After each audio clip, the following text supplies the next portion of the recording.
नमस्कार, सगरमाथा प्राइम समाचारमा स्वागत छ। म पुष्पा श्री कार्की। नमस्कार, म ज्योति पौडेल। समाचारको सुरुमा मुख्य समाचार।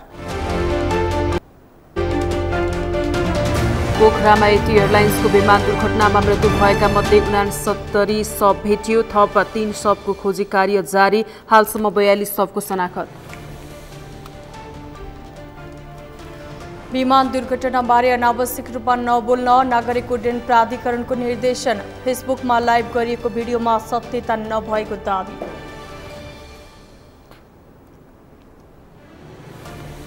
मन्त्री परिषदले पूर्णता पाउन ढिलाइ। दलहरूबीच दिनहुँ जसो छलफल हुँदा पनि टुङ्गो लाग्न सकेन। भागबण्डा नमिल्दा समस्या गहिरियो।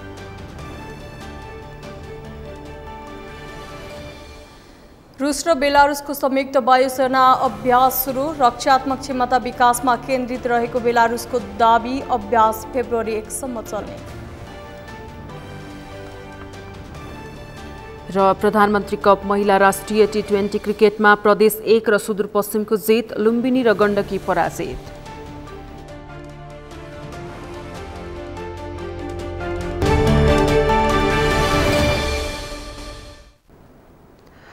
सगरमाथा प्राइम समाचार अब विस्तारमा। पोखरामा आइतबार भएको एटी एयरलाइन्सको विमान दुर्घटनामा मृत्यु भएका मध्ये 59 जनाको शव भेटिएको छ। कास्की प्रहरीका अनुसार आज बिहानसम्ममा विमानमा सवार 72 जना मध्ये 69 जनाको शव फेला परेको हो। हराइरहेका 3 जनाको खोजी कार्य अझै जारी छ। पोखरा महानगरपालिका वडा नम्बर 7 घारीपाटन र वडा नम्बर 15 नयाँ गाउँको बीचमा रहेको सेती नदीको खोजको अप्ठ्यारो स्थानमा जहाज खसेर दुर्घटना भएकाले खोजी र उद्धारमा केही समस्या भएको छ। कास्की प्रहरीका निमित्त सूचना अधिकारी एवं निरीक्षक ज्ञान बहादुर खड्काका अनुसार भेटिएका सबै शव पोखरा स्वास्थ्य विज्ञान प्रतिष्ठानमा राखिएको छ। अहिले शवको पहिचानको काम भइरहेको छ भने हालसम्म 42 जनाको शनाखत भएको छ। शनाखत भएका शव आजै परिवारलाई जिम्मा लगाइएको छ भने शनाखत नभएका शव काठमाडौँ ल्याउने तयारी गरिएको छ।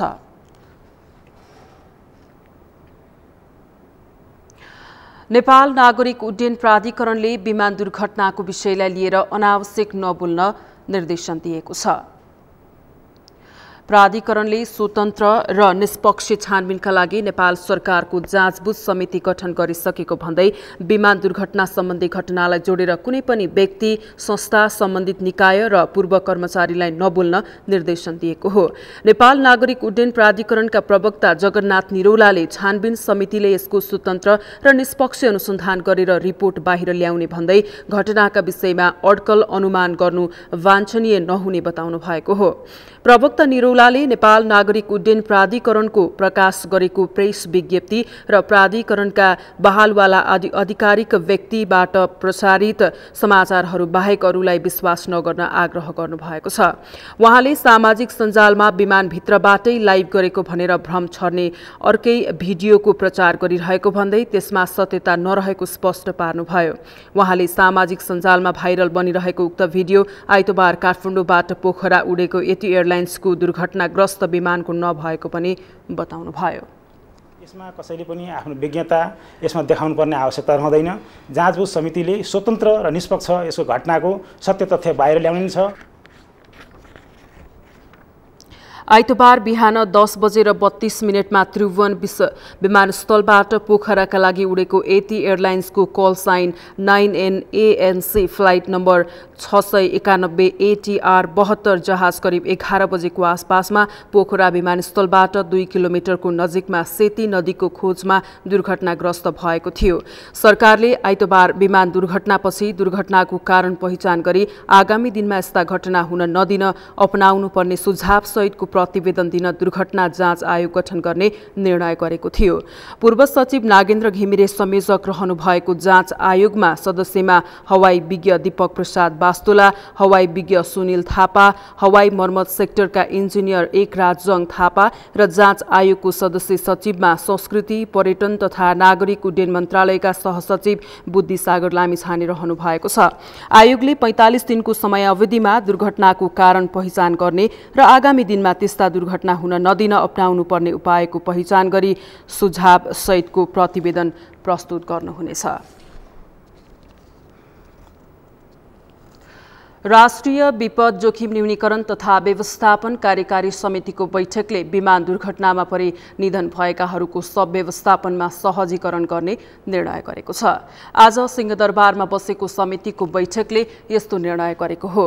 बैठकपछि बीमा प्राधिकरणका अध्यक्ष सूर्य सिलवालले विमान दुर्घटनामा परेर निधन भएकाहरूको बीमाबारे कुनै पनि समस्या नरहेको स्पष्ट पार्नुभयो। उहाँले बैठकमा शवहरूको पोस्टमार्टम कार्यलाई चुस्त बनाउने र चाँडै नै विदेशी शवहरूलाई पनि आफन्तको जिम्मा लगाएर पठाउने तयारीका बारेमा छलफल भएको जानकारी दिनुभयो। सबैको व्यवस्था चाहिँ नि अब बिमाको पाटोमा समस्या छैन, त्योदेखि बाहेक चाहिँ नि कसरी यसलाई चाहिँ स्मुथ बनाउने, कसरी आफन्तहरू जो चाहिँ पीडामा हुनुहुन्छ उहाँहरूलाई चाहिँ कसरी सहजीकरण गर्ने भन्ने बारेमा सरकारका विभिन्न निकायहरूले के सहयोग पुर्याउनुपर्छ भन्ने बारेमा छलफल भएर त्यही निर्णय भयो। विदेशी बडीहरू पनि त अब कलेक्सन गर्नु पर्यो, त्यसलाई ल्याएर चाहिँ नि अब यो पोस्टमार्टम गर्नु पर्यो, त्यसलाई चाहिँ विदेश पठाउने व्यवस्था गर्नु पर्यो हैन, तिनै कुराहरू भयो। कसरी त्यसलाई सहजीकरण गर्ने त्यस्तै कुराहरू भयो। बैठकमा गृह मन्त्रालयसँगै प्रधानमन्त्री तथा मन्त्री परिषदको कार्यालय, स्वास्थ्य तथा जनसङ्ख्या मन्त्रालय, संस्कृति पर्यटन तथा नागरिक उड्डयन मन्त्रालयको सचिवहरू र नेपाल नागरिक उड्डयन प्राधिकरण, सुरक्षा निकायका प्रमुखहरू लगायत सरकारवाला सहभागी भएका थिए।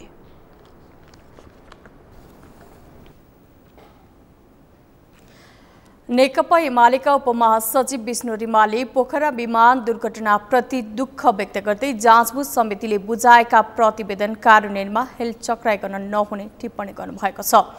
हरेक पटक विमान दुर्घटनापछि गठन गरेको जाँचबुझ समितिको प्रतिवेदनहरूको कार्यान्वयन हुन नसक्दा यस किसिमका दुर्घटनाहरू भइरहेको उहाँको भनाइ छ। अब पनि विज्ञहरूले बुझाएको प्रतिवेदनको कार्यान्वयन नगर्ने हो भने सर्वसाधारणहरू विमानमा चढ्दा मर्छु कि बाँच्छु भन्ने स्थितिका बीच यात्रा गर्न बाध्य हुने एमाले उपमहासचिव रिमालले बताउनुभयो। जाँचबुझ समितिले निकालेको निष्कर्षप्रति सरकार र सम्बन्धित निकायहरू कति इमान्दार छन् भन्ने प्रश्न आम नागरिकमा रहेको भन्दै उहाँले प्रतिवेदन बुझेर थन्काएर राख्ने परम्पराको अन्त्य हुन आवश्यक रहेको बताउनुभयो। दुर्घटना चाहिँ यो प्राविधिक र चाहिँ यो चाहिँ प्राकृतिक पक्ष भए जस्तो पनि देखिँदैन। त्यसमा अरू मौसम ठिक भएको बेलामा र चाहिँ ल्यान्ड गर्नलाई ठिक्क भइरहेको बेलामा चाहिँ दुर्घटना भएको देखिन्छ। यो हिजोको खास चाहिँ एउटा स्थिति छ। त्यो बाहेक चाहिँ यहाँले उठाउनु भएको जस्तै विषयमा जाँदाखेरि चाहिँ हामीले निकालेका निष्कर्षप्रति कति इमान्दार छौँ भन्ने चाहिँ प्रश्न अहिले व्याप्त रूपमा उठिरहेको छ। हामी जोसुकै सरकारमा बसेका हौँ अथवा जोसुकैले चाहिँ यो सम्बन्धित मन्त्रालय सञ्चालन गरिरहेका हौँ, प्राविधिकहरूले दिएको रिपोर्ट यदि अव्यावहारिक र गलत छ भने त्यसलाई पनि हामीले चाहिँ यो गलत भयो, मिलेन दिएको भनेर भन्न सक्नु पर्थ्यो। राजनीतिक नेतृत्वले त्यो पनि आएको पाइँदैन। तर दिएका रिपोर्टहरू चाहिँ कति अवलम्बन गरिए भन्ने सन्दर्भमा चाहिँ प्रश्न चिन्ह नै छ। सधैँ चाहिँ यसपटक पनि विमान दुर्घटनापछि सरकारले जाँच आयोग गठन गरेको छ। यसपालिको आयोग गठन औपचारिकतामा मात्र सीमित रहन नहुने आम अपेक्षा रहेको छ। नेपाली कांग्रेसका प्रवक्ता डाक्टर प्रकाश शरण महतले छानबिन समितिको निष्कर्षलाई आम सर्वसाधारणको पहुँचबाट टाढै राख्ने परिस्थितिको अन्त्य हुने पर्ने बताउनु भएको छ। उहाँले पोखरा विमान दुर्घटनाप्रति दुःख व्यक्त गर्दै यस्ता घटनाहरू पटक पटक दोहोरिरहेको टिप्पणी गर्नुभयो। दुर्घटना जाँचबुझका लागि गठन गरेको समितिको प्रतिवेदनको पूर्ण कार्यान्वयन हुनुपर्नेमा उहाँले जोड दिनुभयो। उहाँले जाँचबुझ समितिको प्रतिवेदनको कार्यान्वयन गरेर अघि नबढ्ने हो भने अन्तर्राष्ट्रिय जगतमा नै नेपाल हवाई यातायातको क्षेत्रमा अत्यन्त जोखिमयुक्त देश बन्ने सन्देश प्रवाह हुने बताउनुभयो।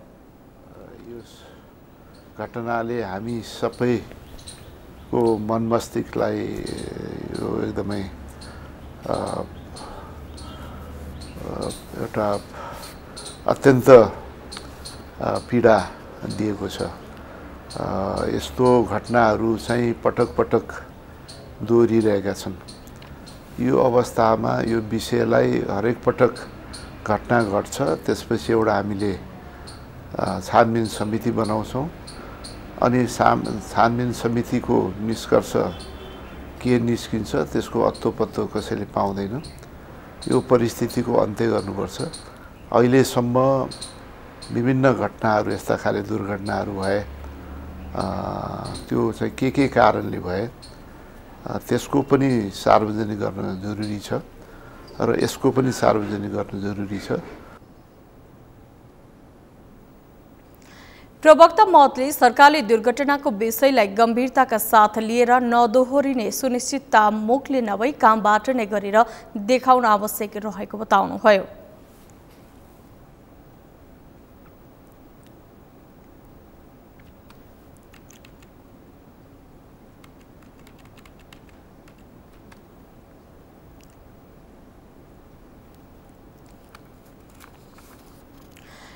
पच्चीसौं भूकम्प सुरक्षा दिवसको अवसर पारेर काठमाडौँमा भूकम्पीय जोखिम न्यूनीकरणका लागि आवश्यक सूचना प्रविधि सहितका सामग्रीहरूको प्रदर्शनी सुरु भएको छ। काठमाडौँ महानगरपालिकाले दिवसको अवसरमा भूकम्पीय जोखिम न्यूनीकरणका लागि आवश्यक सामग्रीहरू सहितको प्रदर्शनी सुरु गरेको हो। आजबाट सुरु भएको प्रदर्शनी 2 दिनसम्म चल्नेछ। प्रदर्शनीमा भूकम्पीय जोखिम न्यूनीकरणका लागि अपनाइने सावधानीका विविध विषयमा क्षेत्रका कार्यरत सरकारी तथा गैर सरकारी संस्थाहरूबाट जानकारी दिने व्यवस्था पनि मिलाइएको काठमाडौँ महानगरपालिकाले जनाएको छ। भूकम्प प्रतिरोधी घरहरूको निर्माण गर्ने, भूकम्पीय जोखिम नहोस् भन्नका लागि घरभित्र राखिएका सामग्रीको व्यवस्थापनको पक्षमा समेत प्रदर्शनमा जानकारी लिन सक्ने व्यवस्था गरिएको छ।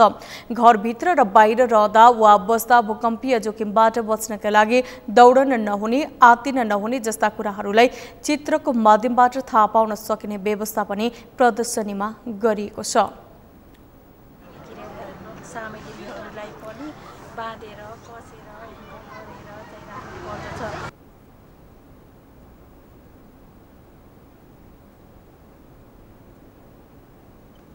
सरकारले भूकम्पीय जोखिम न्यूनीकरणका लागि भवन निर्माण आचार संहिता अनिवार्य रूपमा कार्यान्वयन गर्न सबै स्थानीय तहलाई आग्रह समेत गर्दै आएको छ।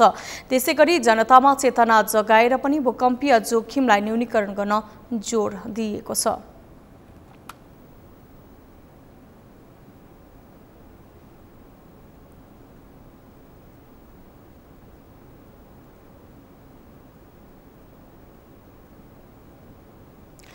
सगरमाथा प्राइम समाचारमा अब पालो भएको छ विश्रामको। विश्रामपछि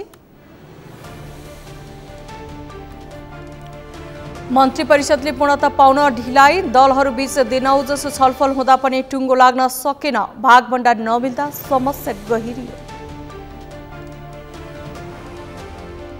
रुस र बेलारुसको संयुक्त वायुसेना अभ्यास सुरु, रक्षात्मक क्षमता विकासमा केन्द्रित रहेको बेलारुसको दाबी, अभ्यास फेब्रुअरी 1 सम्म चल्ने। र प्रधानमन्त्री कप महिला राष्ट्रिय T20 क्रिकेटमा प्रदेश 1 र सुदूरपश्चिमको जित, लुम्बिनी र गण्डकी पराजित।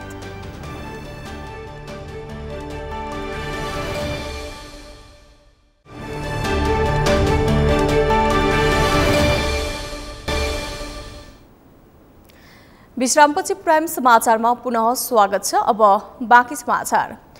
नयाँ सरकार बनेको करिब 1 महिना पुग्न थालिसकेको छ, तर अहिलेसम्म पनि मन्त्री परिषदले पूर्णता पाउन सकेको छैन। त्यसो त प्रधानमन्त्रीका रूपमा पुष्पकमल दाहालले शपथ लिएकै दिन बनेका मन्त्रीहरू समेत बिना विभागीय मन्त्रीका रूपमा काम गरिरहेका छन्।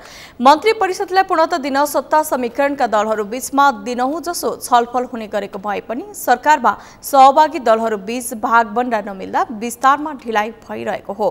त्यस्तै राष्ट्रपति, सभामुख, उपसभामुख लगायतमा समेत सहमति जुटाउने प्रयासले मन्त्री परिषद विस्तारमा थप ढिलाइ भइरहेको राजनीतिका जानकारहरूको भनाइ छ। यसो भण्डारीको रिपोर्ट। नयाँ सरकार गठन भएको लगभग 1 महिना पुग्न लागिसकेको छ। नेकपा माओवादी केन्द्रका अध्यक्ष पुष्पकमल दाहालले अत्याधिक विश्वासको मत प्राप्त गरेर राज्यको बागडोर सम्हाल्ने जिम्मा पाइसकेका छन्। यता सातै प्रदेशमा नयाँ मुख्यमन्त्री चयन पनि भइसकेका छन्, तर मन्त्रीमण्डलले पूर्णता अझैसम्म पाउन सकेको छैन। नेपाली राजनीतिमा दौरा सुरुवा लगाएर गाडीमा बस्दा समेत कुन मन्त्रालयको जिम्मा आइपर्छ भन्ने टुङ्गो नहुने विश्लेषकहरूको भनाइ छ। अहिले पनि 4 मन्त्री बिना विभागीय रहेका छन्, उनीहरूलाई समेत कुन मन्त्रालय दिने भन्ने टुङ्गो लाग्न सकेको छैन। सत्ता नेतृत्वमा रहेको माओवादी केन्द्रका नेताहरूले भने गठबन्धनको सरकारमा मन्त्री टुङ्ग्याउने केही समय लाग्नु सामान्य भएको भन्दै माघ 5 मा सभामुखको निर्वाचन भएपछि मन्त्रीमण्डलले पूर्णता पाउने बताएका छन्। मलाई लाग्छ यो विश्वासको मत लिएपछि सामान्यतः 2-4 दिनमा मन्त्रीमण्डल गठन गर्ने चलन छ।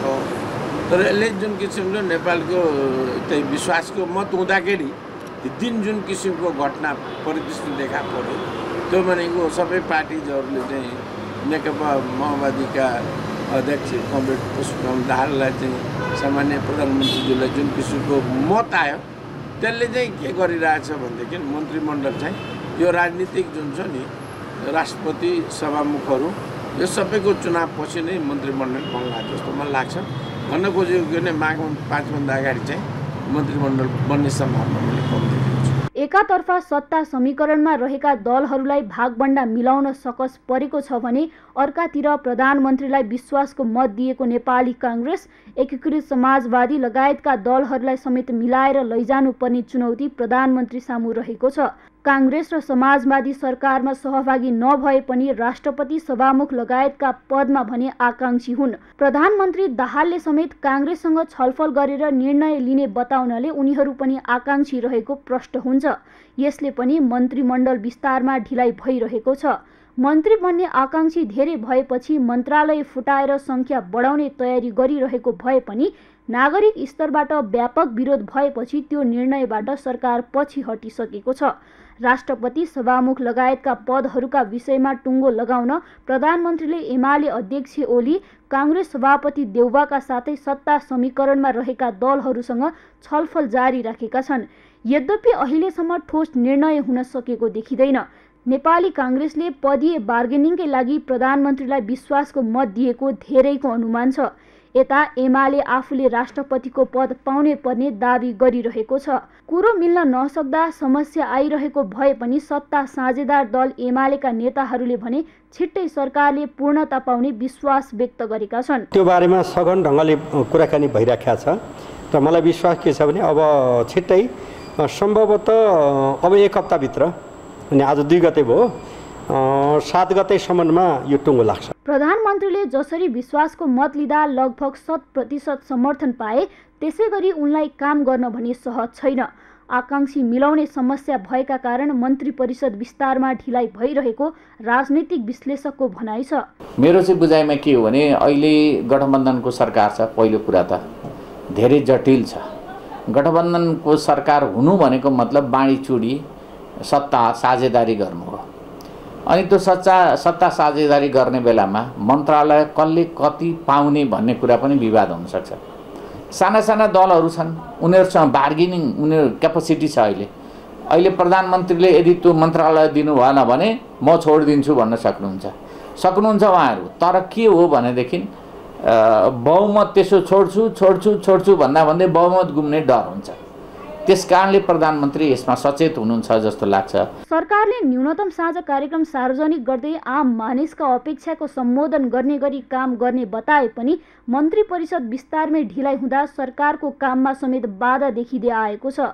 राजनीतिक पद्धति निर्माणका लागि हुनुपर्ने भए पनि दलहरू सत्ता र शक्तिका लागि रुममा लिँदा आम मानिसले व्यवस्था र सरकार पटक पटक परिवर्तन भए पनि अवस्था परिवर्तन हुन नसकेको गुनासो गर्ने गरेका छन्। त्यसैले समयमै सरकारलाई पूर्णता दिने गरी काम थाल्न आवश्यक छ। सगरमाथा टेलिभिजनका लागि क्यामेरामा केशव तिमल सिन्हाका साथमा यशोदा भण्डारी, काठमाडौँ। नयाँ सरकार गठन भएको झण्डै 1 महिना पुग्न लाग्दा पनि मन्त्री परिषदले पूर्णता पाउन सकेको छैन। सत्तारूढ दलहरूबाट मन्त्री बनाउनु पर्ने तथा मन्त्रालयको बागवण्डा टुङ्ग्याउन नसकेको कारण मन्त्री परिषद विस्तारमा ढिलाइ भइरहेको आम बुझाइरहेको छ। यसै सन्दर्भमा आज हामीले सर्वसाधारणलाई सोधेका थियौं, मन्त्री परिषदले पूर्णता पाउन ढिलाइ हुनुलाई के भन्नुहुन्छ? हेरौं उनीहरूको भनाइ उनीहरूकै शैलीमा।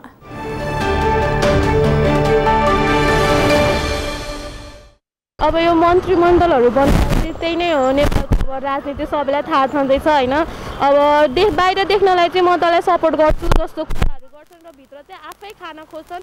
त्यही अब त्यो मै बसौँ के भन्छ अब त्यसलाई होइन। त्यस्तो प्रविधिले गर्दा चाहिँ यस्तो नभएको राम्रो राजनीति नभएको जस्तो लाग्छ मलाई। जुन देशमा पनि एउटा पक्ष एउटा विपक्ष हुन्छ।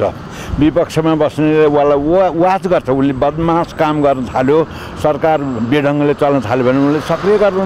यहाँ त विपक्षी छैन, सबै लोभ र पापमा लागेको हुनाले यहाँ केही पनि हुँदैन। यत्तिकै गोलमाल कामलामा सात मुखिया जस्तो चल्छ। यसरी बित्छ नेपाल। नेपालमा चाहिँ अहिले नयाँ सरकार आयो, आउन त अब प्रतिपक्ष पनि छैन, ऊ पनि छैन, जम्मा 2 जना मात्रै प्रतिपक्षमा हुनुहुन्छ गएर संसदमा। अब यत्रो संयुक्त सरकार हुँदै पनि यो मन्त्री परिषदमा ढिलाइ हुनु, यो भागबण्डालाई नमिल्नु प्रमुख समस्या हो नेताहरू बीच। सम्बन्धित मन्त्रालय जानेको बुझेको मान्छे आउँदा राम्रो हुन्थ्यो कि अब यो प्रचण्ड सरकारले पनि भागबण्डा मिलाउनुभन्दा सम्बन्धित मन्त्रालयमा कसको विज्ञता छ त्यसैलाई बुझेर मन्त्रालय विस्तार छिटोभन्दा छिटो गरिदिएर राम्रो हुन्थ्यो। राजनीतिक नैतिकता नभएको कारणले एकले अर्कोलाई एउटा तल गिराउने मात्रै काम भएको छन्, कुरा मात्रै भए व्यवहार केही पनि हुन सकेन। अथवा विकास र समुन्नति, देशको जीवनस्तर, जनताको जीवनस्तरमाथि उठाउनलाई के गर्नुपर्छ भन्ने कुरा कुनै खाका बिनाकै अहिले जुनसुकै पार्टीको कुरा गर्नु, कुनै पार्टीलाई पूर्वाग्रहको रूपमा नभएर हरेक पार्टीमा त्यो खालको चाहिने एउटा अन्तर्द्वन्द र अन्तर्द्वन्द्वभित्रको राजनीतिक चाहिने बेइमानी, यी दुईटा अहिलेको परिवर्तनपछि निर्वाचनपछि पनि जनताले राहत हुने खालको कार्यक्रमहरू अहिलेसम्म आउन सकेको छैन। तथापि आशा गरौँ भोलि बिहान उहाँहरूमा सचेत आओस् अथवा जनताकै यी दबावहरूलाई उहाँहरूले अगाडि बढाउने काममा सफल हुनुहोस्, शुभकामना। किनकि सबै दलहरू जो प्रतिपक्ष हुनुपर्ने हो नि एउटा कुरा त भएको छैन होइन, कुनै पनि तर कागज पनि त्यसमा गएर मिल्यो नि होइन। त्यो कारणले गर्दा के भयो भन्दाखेरि सबै पक्षदार भयो कि सत्ता पक्ष भयो, त्यो भएर यिनीहरू भागबण्डाहरू मिलेको छैन, धेरै कुराहरू छ आपसमा, सबै दलहरू मिक्स पनि छ, एउटा मात्र छैन। सबै दल भएको कारणले गर्दा एकै ठाउँ गएको कुनै एउटा रुलिङ हुन्थ्यो भने बल्ल हुन्थ्यो कि सबै मिलेर छ, आफू एउटाले एकातिर तानेको छ, अर्कोले अर्कोतिर तानेको छ। त्यो कारणले गर्दा उनीहरूको भागबण्डा नमिलेर होला, आशा गरौँ छिटै होला।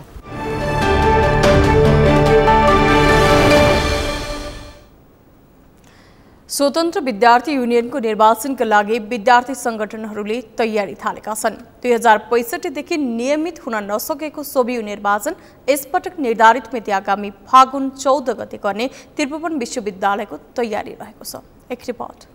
विद्यार्थीहरूको हक हित तथा शैक्षिक क्षेत्र सुधारका लागि विभिन्न विद्यार्थी संगठनहरू सक्रिय छन्। सबै राजनीतिक दलहरूका भातृ संगठनहरू आफ्नो एजेन्डा बोकेर अघि बढिरहेको बेला अहिले स्वतन्त्र विद्यार्थी युनियनको निर्वाचनको तयारी तीव्र भएको छ।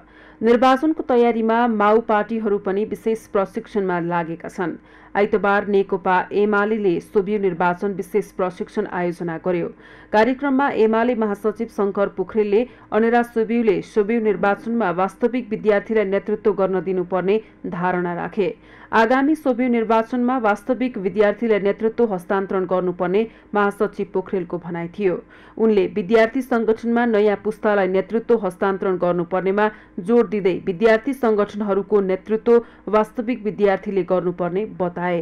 अहिलेसम्म काम गरेर नेतृत्वमा रहेकाहरूले के भन्नु पर्यो भन्दाखेरि अबको नेतृत्व विकासको जिम्मा मेरो जिम्माको कुरा हो। त्यस अर्थमा म यस्ता प्रतिभाशाली युवाहरूलाई सोभियु निर्वाचनमा खडा गरेर आफ्नो क्याम्पसमा जिताएर देखाउँछु भन्ने अठोट र सङ्कल्प गर्नुभयो भने वास्तविक अनरा सोभियत त्यति बेला निर्माण हुन्छ। आफूलाई हेरेर होइन, भविष्यलाई हेरेर गर्नु पर्यो। फरक प्रसङ्गमा महासचिव पोखरेलले सामाजिक सञ्जालले समाजलाई अराजकतातिर लैजान थालेको टिप्पणी गरे। सामाजिक सञ्जालले समाजलाई परिवर्तनको बाटोतर्फ लैजान नसक्ने भन्दै उनले यसबाट उदार पुँजीवाद र दलाल नोकरशाहको प्रवर्धन भइरहेको धारणा राखे। आज सोशल मिडियाका नाममा हामी जसरी प्रभावित हुन थालेका छौँ, यसले समाजलाई अराजकतातर्फ लैजान्छ कि समाजलाई परिवर्तनको बाटोतर्फ लैजान्छ भन्दाखेरि परिवर्तनको बाटोतर्फ लैजान सक्दैन। त्यसले गर्ने के हो त भन्दाखेरि उदार पुँजीवादलाई प्रवर्धन गर्ने हो, त्यसले दलाल नोकरशाहहरूलाई प्रवर्धन गर्ने हो, त्यसले श्रमजीवी वर्गलाई प्रवर्धन गर्ने काम गर्दैन। महासचिव पोखरेलले मुलुकको अर्थतन्त्रलाई माथि लैजान सक्ने सामर्थ्य एमालेसँग मात्रै रहेको दावी पनि गरे। एमाले नै नेपालमा लोड सेडिङको अन्त्य गरेको भन्दै उनले एमाले बनाएको उज्यालो नेपालको योजना अर्कैले अपहरण गरेको दावी गरे। मुलुकमा धेरै राजनैतिक दलहरू हुँदा अस्थिरता हुने भन्दै स्थिरताका लागि बलियो राष्ट्रिय शक्ति आवश्यक रहेको महासचिव पोखरेलको भनाइ थियो। पछिल्लो समय नेपाल नै बाँझोपन अर्थात् निसन्तानको समस्या बढ्दो रहेको छ। पुरुषमा यौन इच्छाको कमी, यौन शक्तिको कमी, वीर्य स्खलन नहुने, वीर्यमा शुक्राणुको कमी वा शुक्राणु नहुने समस्याले गर्दा पुरुषको कारणले निसन्तान हुने गर्छ। त्यस्तै महिलामा डिम्बाशय नलीको बन्द हुने, डिम्ब ननिस्कने, नलीमा खराबी हुने, जन्मजात नै पाठेघरमा खराबीले गर्दा सन्तान नहुने गरेको डाक्टरहरू बताउँछन्। एक रिपोर्ट। पछिल्लो समय शुद्ध खानाहरू नपाउने, बढ्दो वायु प्रदूषण जस्ता बाह्य कारणहरू पनि नेपालका महिला पुरुषहरूमा बाँझोपन देखिएको अनुमान गरिन्छ। समाजमा महिलाका कारणले बच्चा भएन भनेर विभेद गरेको देख्न सकिन्छ, तर अध्ययनले भने सन्तान नहुनुमा महिला र पुरुष दुवैमा हुने समस्या बराबर रहेको पुष्टि गरेको छ। बच्चा नहुने समस्यामा 33% महिला, 33% पुरुष जिम्मेवार हुन्छन्। 34% अन्य कारणले असर गर्ने अध्ययनबाट प्रमाणित भएको छ। पछिल्लो समय जीवनशैली, मानसिक समस्या र धेरै युवा वैदेशिक रोजगारीमा गएकाले यो समस्या बढ्दै गएको अध्ययनले बताउँछ। निसन्तानको समस्या लिएर अस्पतालमा उपचारमा आएकाहरूमा 85% को उपचारपछि बच्चा हुन्छ, बाँकी 15%मा भने अन्य समस्या देखिने गरेको छ। उनीहरूलाई इन्भेन्ट्रो फर्टिलाइजेसन IVF प्रजनन समस्या भएका मानिसहरूलाई बच्चा जन्माउन मद्दत गर्ने प्रविधि मार्फत उपचार सम्भव भएको चिकित्सकहरूको भनाइ छ। सबभन्दा पहिला त कारणहरूमा जानुभन्दा पहिला निसन्तान बाँझोपन हैन भनेको के हो भनेरै बुझ्नुपर्ने जरुरी हुन्छ हैन। कुनै पनि दाम्पतिले 1 वर्षसम्म निरन्तर रूपले सम्बन्धमा बस्दाखेरि पनि र कुनै किसिमको अस्थायी साधन प्रयोग नगर्दा पनि बच्चा कन्सेप्ट गर्न सकिरहेको छैन भने हामीले त्यस्तो दम्पतिहरूलाई निसन्तानको समस्या भएको अथवा भनौँ बाँझोपनको समस्या भएको भनेर बुझ्न सक्छौँ। र यो बाँझोपनको समस्या हुने भनेको चाहिँ नि तपाईँको वाइफमा मात्र प्रब्लम देखेर या त हस्बेन्डमा मात्र प्रब्लम देखेर चाहिँ नि हुने होइन।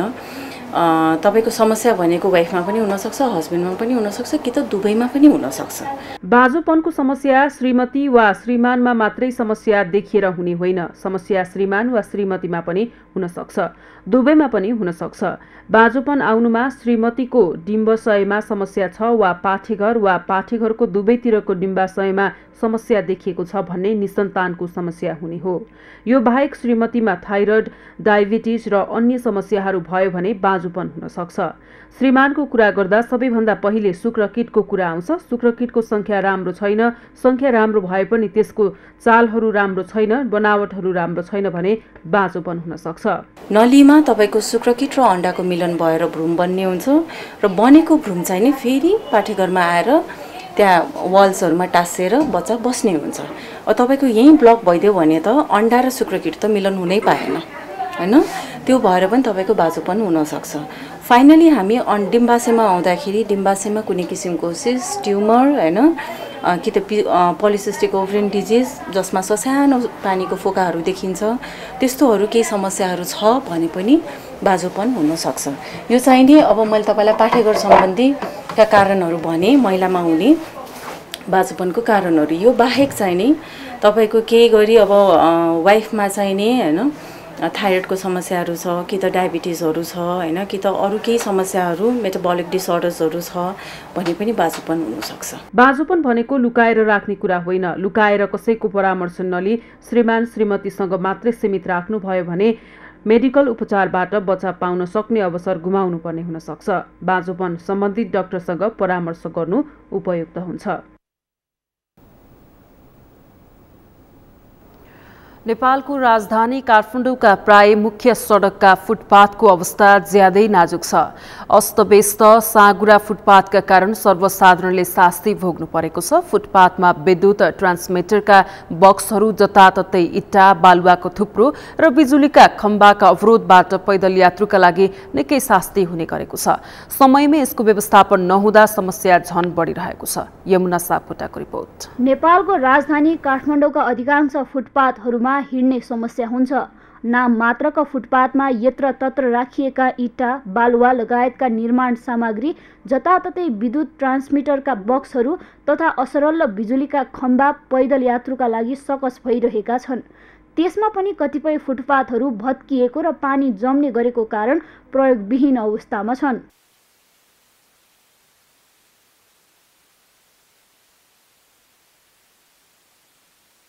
यो दृश्य काठमाडौँको निकै व्यस्त रत्नपारको फुटपाथको हो।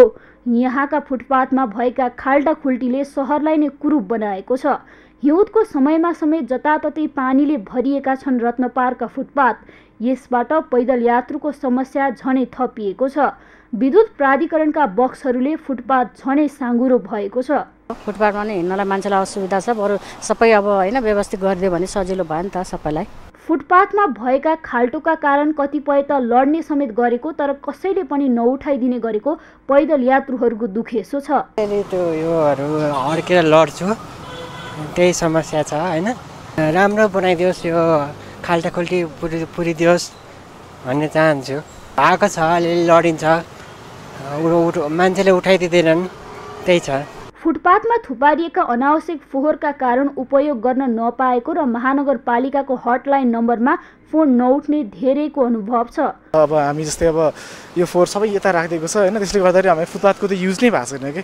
अब फुटपाथ खास मान्छेको लागि हो होइन, अब हामी पनि यही रोडबाटै हिँड्नुपर्ने छ कि। अब यसको लागि एकचोटि अब मैले आफैले पनि एकचोटि नगरपालिकाको जुन हाम्रो हटलाइन छ नि त्यसमा नि कल गरेको, त्यसमा नि रेस्पोन्स चाहिँ केही पनि छैन कि। त्यसको लागि पनि गरेको थियौँ। अब यहाँ जसको थुपारेको उसलाई भन्दाखेरि पनि उसले अब एकछिन गरिदिन्छु भन्छ, तर अब यो त चाँडै हुनुपर्ने हो होइन। गाह्रो चाहिँ अब हामीलाई एकदम गाह्रो भएको छ, हामीलाई मात्रै होइन कि अब अरू यो फुटपाथ युज गर्ने मान्छेहरूलाई पनि एकदम गाह्रो भएकै छ कि यसले चाहिँ। अब यो यस्तो थुपार्न चाहिँ दिन नहुने हो होइन। अब यसको लागि चाहिँ टाइम टाइम निगरानी भइराख्नु पर्ने नै हो कि। अब नगरपालिका गाडीहरू हिँडिरहेको छ, उनीहरूले मतलबै छैन कि आएर त्यो हेर्ने जाने त्यति हो कि। अब जुन यो अगाडि राखेको छ अब यो बाटोको लागि भनेर राखेको छ होइन, राखेको अब 1 महिनाभन्दा बेसी भइसक्यो कि, त्यसले एकदम गाह्रो भएको छ क्या अहिले। फुटपाथमा विभिन्न सामान राख्नले फुटपाथ ओगटिएको र तारहरूले भुइँमै लत्रेको हुनाले पनि जोखिम बढेको हो। सडक निर्माण र विस्तारमा फुटपाथका मापदण्ड पूरा नभएका कारण पैदल यात्रुलाई प्राथमिकतामा नराखेको स्पष्ट हुन्छ। यस विषयमा महानगर गम्भीर हुन आवश्यक छ। फुटपाथ समस्या आखिर कहिलेसम्म भोग्नुपर्ने? सगरमाथा टेलिभिजनका लागि क्यामेरामा लिम्बहादुर खत्रीका साथमा यमुना सापकोटाको रिपोर्ट। सर्लाहीको लालबन्दी नगरपालिका 7 स्थित रहेको मासु माछा बजार व्यवस्थापनको अभावमा दिन प्रतिदिन दुर्गन्धित बन्दै गइरहेको छ। लालबन्दी नगरपालिकाले ठेक्का लगाउने र रकम असुल्ने तर व्यवस्थापनतर्फ ध्यान नदिँदा लालबन्दी नगरपालिका 7 स्थित रहेको मासु माछा बजार व्यवस्थापनको अभावमा दिन प्रतिदिन दुर्गन्धित बन्दै गइरहेको छ। सगरमाथा टेलिभिजनका लागि सर्लाहीबाट शङ्कर पहाडीको रिपोर्ट। स्थित रहेको मासु माछा बजार व्यवस्थापनको अभावमा दिन प्रतिदिन दुर्गन्धित बन्दै गइरहेको छ। लालबन्दी नगरपालिकाले ठेक्का लगाउने र रकम असुल्ने मात्र काम गर्ने गर्दा मासु माछा बजार व्यवस्थापनको अभावमा दिन प्रतिदिन दुर्गन्धित बन्दै गइरहेको हो। अव्यवस्थित तरिकाले के छ भने तीनहरु तरकारी बजार व्यवस्थित छ, तपाईलाई फलफुल पनि छ, तीनहरु माछा मासु छ, एकदम त्यो के कस्तो छ भने त्यो दुर्गन्धित हुनु कारण के छ भने त्यो व्यवस्थित तरिकाले नराखेका, त्यहाँका कर उठाएर चाहिँ खाने। हाम्रो त्यो फेरि कस्तो छ भने त्यो बजार सुन्नमा आउँछ, कहिले नगरपालिकालाई जिम्मा लाग्यो भनेर, कहिले स्कुलले स्वयं गरिरहेको छ भन्छन्, स्थानीय सरकारलाई सोद्धाखेरि चाहिँ स्कुलले स्वयं गरिरहेछन् भन्छन्, स्कुललाई सोध्यो भने नगरपालिकाले जिम्मा लगायो भने छ। अनि कर चाहिँ उठाउने बेलामा चाहिँ कसले उठाउँछन्, त्यो ठेक्का कताबाट लगाउँछन् भन्ने त्यो कुरोहरू पत्ता लगाउँदा नगरपालिकाले पनि गर्छन् भन्ने सुन्नमा आयो। लालबन्दी बजार हप्तामा 2 दिन लाग्ने गरेको भए पनि सरकारवाला निकायले चासो नदिँदा व्यापारीहरूले पनि सरसफाई नगरिदिँदा लालबन्दी नगरपालिका 7 स्थित रहेको मासु माछा बजार व्यवस्थापनको अभावमा दिन प्रति दुर्गन्धित बन्दै गइरहेको छ। अव्यवस्थित रूपमा चलिरहेको मासु माछा बजारका लागि नगरपालिकाले ठूलो रकम खर्चेर भवन निर्माण गरिएको भए पनि केही समस्याका कारण सो भवन सञ्चालनमा नआएको लालबन्दी नगरपालिका 7 को भनाइ छ। यहाँले गएर हेर्नुभयो भने पनि देख्नुहुनेछ, हामीले जुन माछा बजार भन्दा थोरै तपाईले चाहिँ दक्षिणतर्फ हेर्नुभयो भने त्यहाँ हाम्रो एउटा भवन देख्न सक्नुहुन्छ। हामीले त्यो चाहिँ जुन अहिले अव्यवस्थित रूपमा काटिरहेको जुन खसी बजार छ, खसी जुन काटेर बेच्नुहुन्छ, खसी बजार माछा बजार, त्यहाँबाट आएर चाहिँ जति पनि कुखुरा पसलहरू जति छन् तिनीहरूको व्यवस्थापन गर्नुपर्छ भनेर हामीले चाहिँ नगरपालिकाबाट 50 लाख रुपियाँ चाहिँ छुट्याएर हामीले त्यहाँ एउटा भवन पनि बनाइसकेका छौँ हैन। बनाइसके पछाडि अब केही कारणवश चाहिँ त्यो भवन हामीले सञ्चालन गर्न सकिरहेको छैनौँ। जिल्लाकै सबैभन्दा ठूलो मानिएको लालबन्दी बजार दिन प्रतिदिन दुर्गन्धित बन्दा मासु माछा खरिद गर्न आउने सेवाग्राहीहरू पनि घटिरहेका भए पनि नगरपालिका र बजार व्यवस्थापन समितिको त्यसतर्फ ध्यान पुगेको छैन। मासु माछा व्यवसायहरूले जताततै फोहोर गरेको देखिएको लालबन्दी नगरपालिकाको भनाइ छ। तरकारी बजारकै कुराहरू, मासु माछा बजारकै कुराहरू, मासु व्यवसाय जताततै फोहोर गरेको देख्छु। राँगा रागाहरू काट्ने, त्यसका हाडखोरहरू चाहिँ जताततै लगेर फाल्ने, छाला पनि उपयोग हुँदैन भने छाला फाल्ने, यो व्यतिरिक्त जताततै देख्छ देख्नु चाहिँ। तपाईँले भन्नुभएको माछा मात्रै होइन, तरकारीदेखि माछा र मासु व्यवसायलाई पनि व्यवस्थित गर्नुपर्छ, व्यवस्थित गतशाला अनि उपयुक्त संरचनासहितको बजार व्यवस्थापन गर्नु छ। ठाउँ चाहिँ पर्याप्त छ, ठाउँ अनुसार हामीले तर्कपूर्ण ढङ्गले उपयुक्त बजार व्यवस्थापन चाहिँ गर्न सकेका छैनौँ।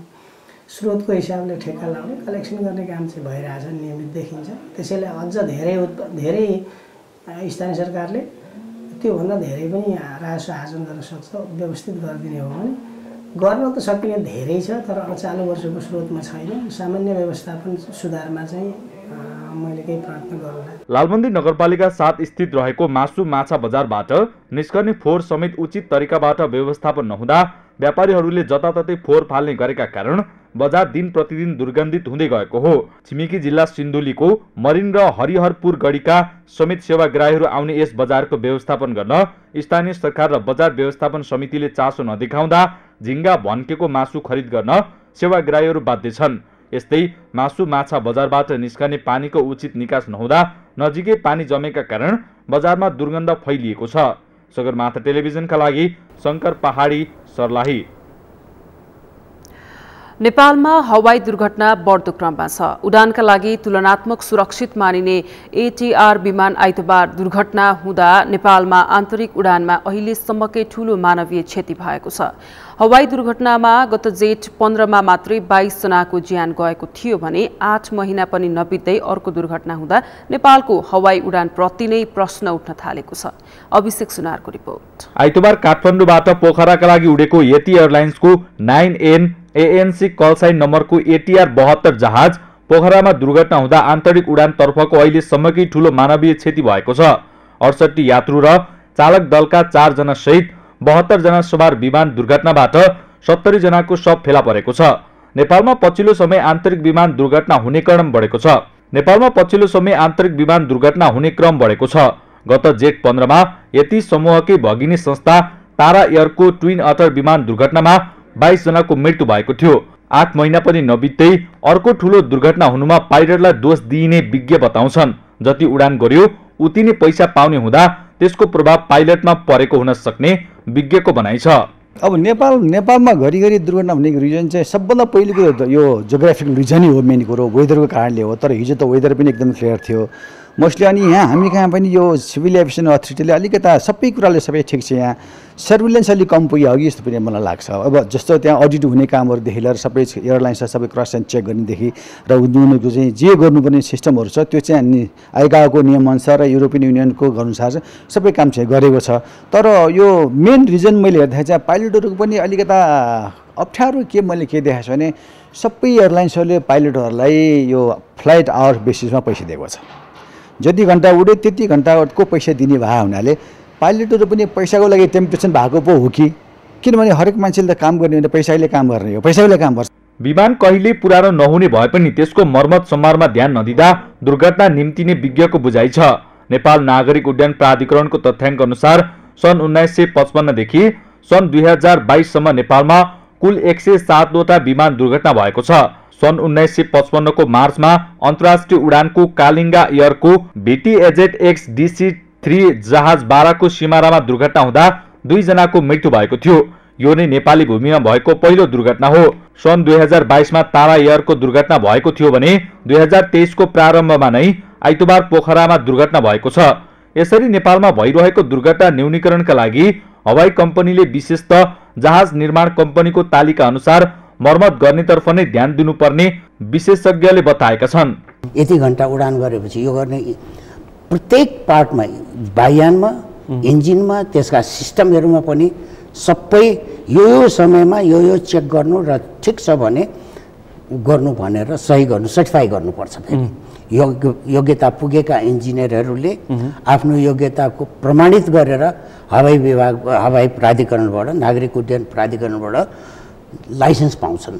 नेपालमा 53 वटा विमानस्थल भए पनि आकस्मिक अवतरणका लागि काठमाडौँको त्रिभुवन अन्तर्राष्ट्रिय विमानस्थलमा नै आउनुपर्ने हुन्छ।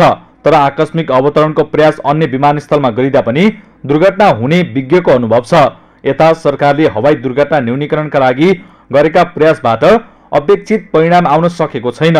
पटक पटक छानबिन समिति गठन गरेर प्रतिवेदन बुझाइए पनि यसको न्यूनीकरणको साटो अझै दुर्घटना बढ्दै गएको छ। सगरमाथा टेलिभिजनका लागि क्यामेरामा प्रताप लामाका साथ अभिषेक सुनार, काठमाडौँ। बाथरोग सम्बन्धी जनचेतना फैलाउने उद्देश्यले निशुल्क स्वास्थ्य परीक्षण कार्यक्रम गरिने भएको छ। बद्री तीर्थ अर्थराइटिस समाज र नेशनल बाथरोग सेन्टरको संयुक्त आयोजनामा मंगलबारबाट निशुल्क बाथरोग परीक्षण गरिने भएको हो। सोमबार नेशनल बाथरोग सेन्टरको परिसरमा आयोजित कार्यक्रममा काठमाडौँ महानगरपालिका वडा नम्बर 9 का अध्यक्ष रामजी भण्डारीले यो परीक्षणबाट समग्र वडावासीले लाभ लिन सक्ने बताउनु भएको छ। उहाँले चिकित्सकसँग सल्लाह गरेर आगामी दिनमा बाथरोग निराकरणका लागि पाइलट प्रोजेक्ट बनाएर अघि बढ्ने उल्लेख गर्नु भएको छ। गाउँसम्म छ त्यो भेगमा प्रचार प्रसार गरेर राम्रो काम गरेर राम्रो प्रचार गरेर त्यो कामलाई चाहिँ अगाडि बढाउनुपर्छ भन्ने मलाई लाग्छ। वडाको तर्फबाट र काठमाडौँ सिङ्गो महानगरपालिकाको तर्फबाट म कुनै न कुनै एउटा प्रोजेक्ट उहाँ डाक्टर साहबसँग सल्लाह गरेर बसेर म एउटा पाइलट प्रोजेक्ट बनाउने अवधारणा लिएको छु। निशुल्क बाथरोग स्वास्थ्य परीक्षण भोलिदेखि 9 गतेसम्म रातोपुल स्थित नेशनल बाथरोग सेन्टर परिसरमा हुनेछ। स्वास्थ्य परीक्षणमा आवश्यक परेमा 1 महिनासम्मको औषधि समेत निशुल्क दिने आयोजकले बताएको छ। सक्दो आफूले दुःख गरी ठाउँमा गएर यस्तो रेनी सिजन नभए पनि जाडो भए पनि हप्तामा काठमाडौँ बाहिर गएर दुःख गरेर सेवा पुर्याइराख्नु सकोस् गरिराखेकोमा म गर्व लिएर बसिरहेको छु।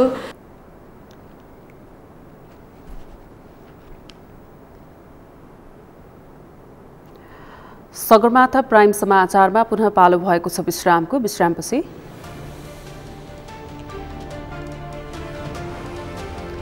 रूस र बेलारुसको संयुक्त वायुसेना अभ्यास सुरु। रक्षात्मक क्षमता विकासमा केन्द्रित रहेको बेलारुसको दाबी। अभ्यास फेब्रुअरी 1 सम्म चल्ने। र प्रधानमन्त्री कप महिला राष्ट्रिय T20 क्रिकेटमा प्रदेश 1 र सुदूरपश्चिमको जित। लुम्बिनी र गण्डकी पराजय।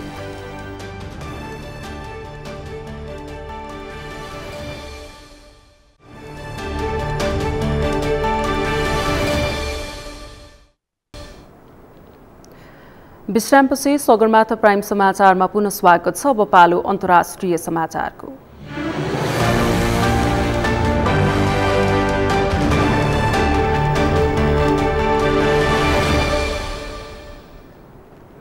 बेलारुसले आज रुससँगको संयुक्त वायुसेना अभ्यास आफ्नो क्षेत्रमा सुरु भएको जानकारी दिएको छ। मिन्स्कको रक्षा मन्त्रालयले बेलारुस र रुसबाट उड्डयन एकाइहरूको संयुक्त रणनीतिक उडान अभ्यास सुरु भएको बताएको छ। अभ्यास फेब्रुअरी 1 सम्म चल्ने पनि मन्त्रालयले जानकारी दिएको छ। अभ्यासको मुख्य लक्ष्य युद्ध प्रशिक्षण रहेको र प्रदर्शनमा परिचालन अनुकूलता बढाउनु भएको मन्त्रालयले एक विज्ञप्तिमा जनाएको छ। बेलारुसका सबै सैन्य एयरफिल्डहरू अभ्यासमा संलग्न हुने बेलारुसको रक्षा मन्त्रालयले जानकारी दिएको छ। उक्त अभ्यासमा हवाई अनुगमन, राज्यको सिमाना संयुक्त गस्ती, रणनीतिक हवाई आक्रमण, अवतरण, सामान ढुवानी र घाइतेको उद्धार गर्ने तालिम हुने मन्त्रालयले जानकारी दिएको छ। अधिकारीहरूले अभ्यासलाई रक्षात्मक रूपमा व्याख्या गरेका छन्। अभ्यास विशुद्ध रूपमा रक्षात्मक प्रकृतिको भएको बेलारुसको सुरक्षा परिषदका प्रथम उपराज्य सचिव पावेल मुरावेकीले बताएका छन्। अफगानिस्तानमा एक पूर्व महिला सांसदको गोली हानी हत्या गरिएको छ। राजधानी काबुल स्थित आफ्नै घरमा रहेको समयमा पूर्व सांसद मुर्सल नाबिजादा र उनका एक अंगरक्षकको गोली हानी हत्या गरिएको अन्तर्राष्ट्रिय सञ्चार माध्यमहरूले जनाएका छन्।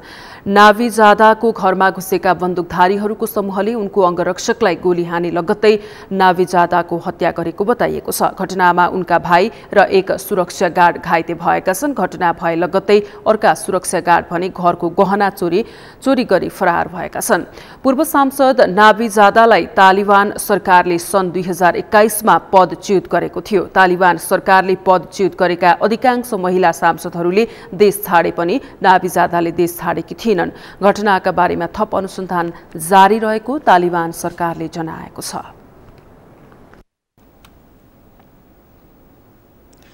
प्राइम समाचारमा अब पालो भएको छ खेल समाचारको।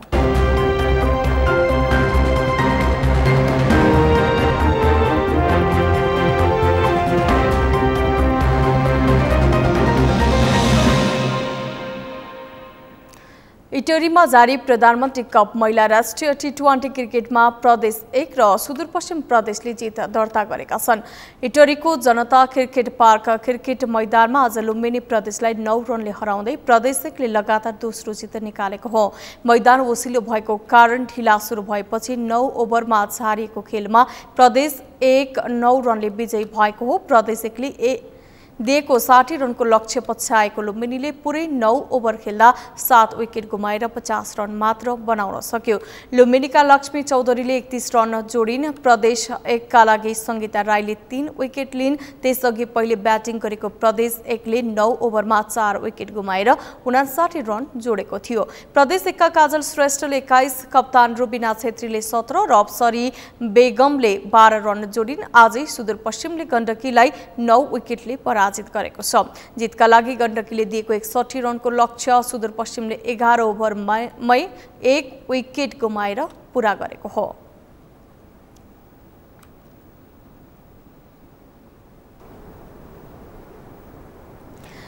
समाचारको अन्त्यमा मुख्य समाचार पुनः एकपटक।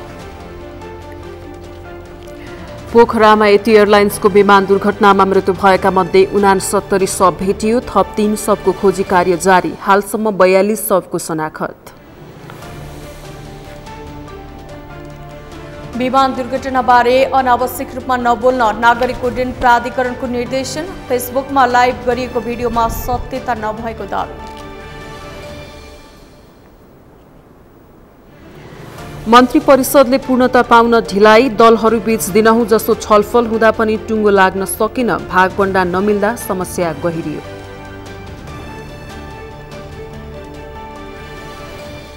रुस र बेलारुसको संयुक्त वायुसेना अभ्यास सुरु। रक्षात्मक क्षमता विकासमा केन्द्रित रहेको बेलारुसको दाबी। अभ्यास फेब्रुअरी 1 सम्म चल्ने।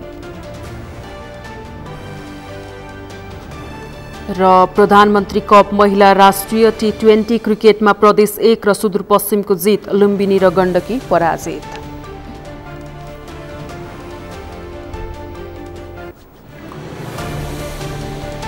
हवस् त सगरमाथा समाचार अहिलेलाई सकियो। तपाईँ समाचार बुलेटिनका साथै सगरमाथा टेलिभिजनका सम्पूर्ण कार्यक्रम www.sagarmatha.tv मा पनि पढ्न र हेर्न सक्नुहुनेछ। साथै युट्युबमा youtube.com/sagarmatha.tv नेपालमा हेर्न सक्नुहुनेछ। तपाईँ हामीलाई फेसबुकमा पनि facebook.com/yastv नेपालमा फलो गर्न सक्नुहुनेछ। समाचारको शिखर नेपालको गौरव नेपालको पहिलो न्युज च्यानल सगरमाथा टेलिभिजन हेर्दै गर्नुहोला। नमस्कार।